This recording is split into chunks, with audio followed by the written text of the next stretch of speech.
But my next question is, how were you able to adapt to the scooter sharing um, offering? Because you have the hardware, you have the IoT, and obviously you have the white label software. So these are different connections and integrations that you had to do at a very short time of period, I guess. Uh, Mm. and I'm not sure if before that you already were dealing with IoT communication modules and so on, and the vehicles from China. And so, Yeah. can you explain a little bit as well? Yeah, so I mean, yeah, we definitely did some IoT integrations already back then, and worked with different sets of IoTs. But Inverse back then from Germany was the most mature, and it still is for car sharing players the most mature IoT.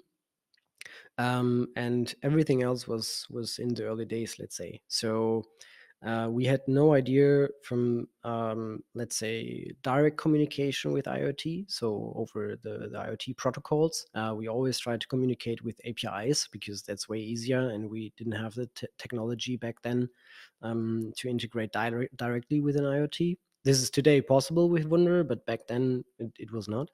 So we were looking for so first of all, to answer the question, it was product market fit, which or and market needs and the pressure from customers who brought us to to this, that we adapted fast, and we had to build this. Tier one example, they started with the Segway scooters in combination with Commodore. So Christian from Commodore and his team, they talked to us. They talked to Tier. Tier ordered with Segway. We visited Segway in Amsterdam. We had the guys from Commodore in Dortmund, Segway in Dortmund, and so on. So everyone worked together, like really collaborative, to make it possible that players like Tier could start from scratch. And then there were others like Dot or many more that thought about building their own IoT, or at least using a third party IoT. And then it was tricky for us to really offer something because we didn't have this, let's say, custom IoT integrations. So what we had built back then was a so-called hardware API. So others without our not or without our help could integrate with our system from their side. So it's possible that you could use any kind of IoT you want by using our hardware API. So we were basically vehicle agnostic, and we could use anything which works with the rest of the processes of the system. And yeah, that happened in months, not years or something. So we had to be really fast.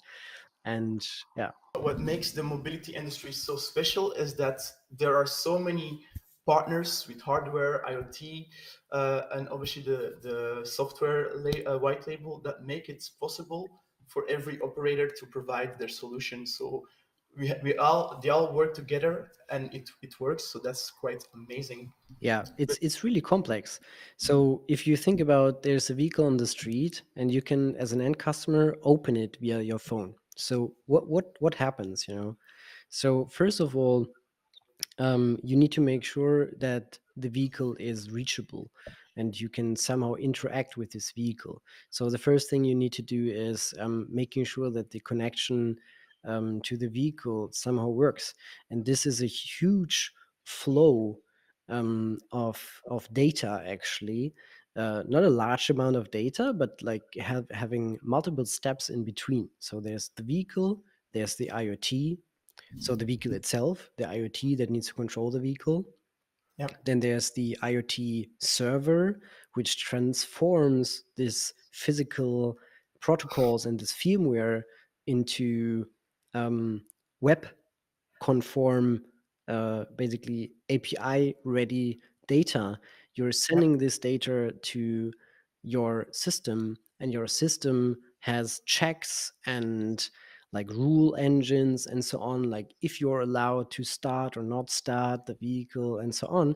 So there's a very Um, yeah, There's a a lot lot of going on. points. Yeah, definitely. So actually, the way it goes is the data is sent to the cloud, and then the white label software controls the vehicle with the cloud, or Yes. So it's the command. basically we say, let's say, command unlock the vehicle, and Yes. then this is transferred to the IoT server, and then this is transferred to the vehicle, and the vehicle reacts. We get a response from it, and then and then we know, oh yeah, it's there and it unlocked Mhm. successfully, and then we allow the next step to be, so Yeah. there are multiple steps in between, and it's even getting more complicated with the GPS position, like where's the vehicle at, is this like a no parking zone or a low Oh, speed zone, so exactly. depending on the regulations and stuff. So yeah, it's definitely one of the most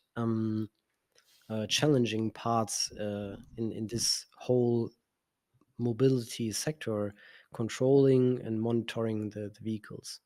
Yeah. But it's nevertheless it's quite interesting because the technology behind it is quite innovating, I would say.